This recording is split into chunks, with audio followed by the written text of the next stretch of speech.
Sips यानी systematic investment plans, क्या ये सच में पैसा बनाने का सबसे अच्छा तरीका है या कहीं एक फाइनेंशियल ट्रैप तो नहीं? आज ना हम इसी सवाल का जवाब ढूंढेंगे, वो भी डेटा के साथ, और जानेंगे कि सिप करने का सही तरीका असल में है क्या। अब देखिए, एसआईपीज को लेकर ना बहुत कंफ्यूजन है। कोई कहता है ये बहुत खराब है, तो कोई कहता है कि इससे बेहतर कुछ है ही नहीं। तो सच क्या है? चलिए देखते हैं कि आंकड़े मतलब डेटा क्या कहता है। तो चलिए सीधे आंकड़ों पे नजर डालते हैं। ये देखिए, ये जो टेबल है इसमें पिछले 15 सालों के निफ्टी 50 और निफ्टी 500 इंडेक्स में एसआईपी रिटर्न्स हैं।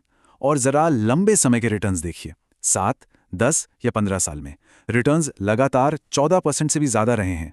ये सिर्फ अच्छा नहीं है, ये तो शानदार है।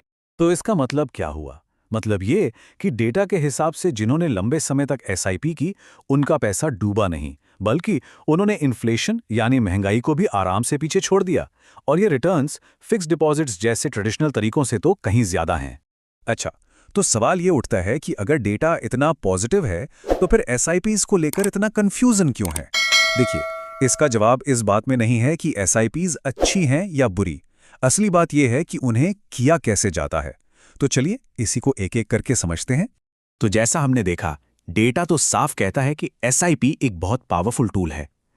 असली प्रॉब्लम टूल में नहीं, बल्कि उसे चलाने के तरीके में है। एक्सपर्ट्स भी यही कहते हैं कि लोग पैसा इसलिए डुबोते हैं क्योंकि वो आम गलतियां कर बैठते हैं। जैसे मार्केट जरा सा गिरा और लोग घबराकर अपनी एसआईपी बंद कर देते हैं। अरे, जबकि वही तो और खरीदने का सबसे सही समय होता है। तो चलिए देखते हैं कि इन गलतियों से कैसे बचा जाए और सही तरीका क्या है। सिप सही तरीके से करने का जो पहला स्टेप है वो है अमाउंट डिसाइड करना। और ये एक बहुत ही सीधे साधे सवाल से शुरू होता है।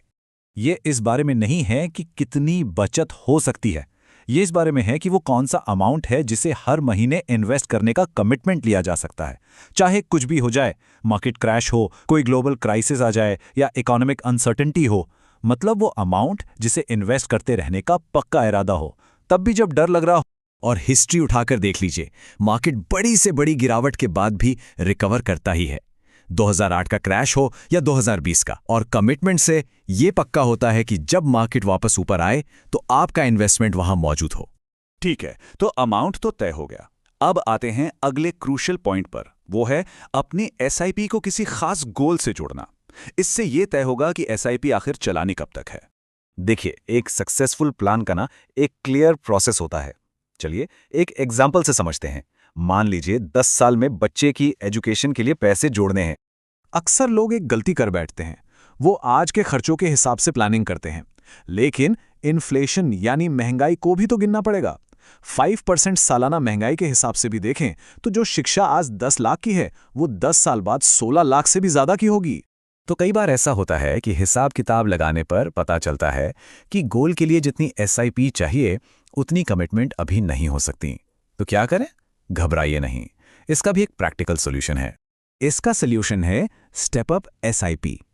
इसमें हर महीने एक फिक्स्ड अमाउंट इन्वेस्ट करने के बजाय हर साल इन्वेस्टमेंट को थोड़ा थोड़ा बढ़ाया जाता है, जैसे 5% या 10%। अक्सर ये इनकम बढ़ने के साथ साथ किया जाता है। और ये चार्ट दिखाता है कि इस छोटी सी बढ़त में कितनी ताकत है। देखिए, 20 साल में 2 करोड़ का गोल है। अगर हर महीने 10,000 की फिक्स एसआईपी की तो गोल पूरा नहीं होगा, लेकिन उसी 10,000 की एसआईपी को हर साल सिर्फ 10% बढ़ाया तो गोल आराम से अचीव हो जाता है। यही है स्टेप अप का कमाल। तो अब हमारे पास अमाउंट भी है और टाइम भी। अब आता है आखिरी और सबसे जरूरी सवाल, इन्वेस्ट करना कहाँ है? और खासकर बिगिनर्स के लिए इसका जवाब है चीजों को सिंपल रखना। देखिए, फैंसी और कॉम्प्लिकेटेड थीमेटिक फंड्स के पीछे भागने से बेहतर है कि इन 3 सिंपल कैटेगरीज के साथ एक मजबूत फाउंडेशन बनाया जाए। ये एक ट्राइड एंड टेस्टेड स्ट्रैटेजी है। अब यहाँ एक बहुत इंटरेस्टिंग चीज देखने वाली है, वो है फंड का ट्रैक रिकॉर्ड। हो सकता है कि किसी नए फंड के रीसेंट रिटर्न्स बहुत ज्यादा दिखें, लेकिन जिन फंड्स का 10-15 साल पुराना हिस्ट्री है वो ज्यादा भरोसेमंद होते हैं। और यही सेम रूल मिड कैप और स्मॉल कैप फंड्स पर भी लागू होता है। हमेशा ऐसे फंड्स को देखिए जिनका लॉन्ग टर्म परफॉर्मेंस कंसिस्टेंट रहा हो। तो यहाँ पॉइंट यह है कि ये कोई रिकमेंडेशंस नहीं है। जरूरी यह है कि खुद रिसर्च की जाए या किसी एडवाइजर से सलाह ली जाए। और हाँ, एक बात हमेशा याद रखें, हमेशा डायरेक्ट प्लान ही चुनें। क्यों? क्योंकि डायरेक्ट प्लान में कोई कमीशन नहीं होता। इसका मतलब है कि आपका ज़्यादा पैसा इन्वेस्ट होता है और लॉन्ग टर्म में रिटर्न्स भी बेहतर मिलते हैं। तो इतना सब कुछ देखने के बाद सारा डेटा, सारे स्टेप्स और चार्ट्स, सबसे ज़रूरी बात क्या है जो हमें याद रखनी है? बस यही SIPs का असली सार है। सफलता मार्केट को टाइम करने में नहीं है, मतलब ये अंदाज़ा लगाने में नहीं कि मार्केट कब ऊपर जाएगा या नीचे। सफलता है टाइम इन द मार्केट में, यानी डिसिप्लिन के साथ बाजार में टिके रहने में, कमिटमेंट के साथ, चाहे कुछ भी हो रहा हो।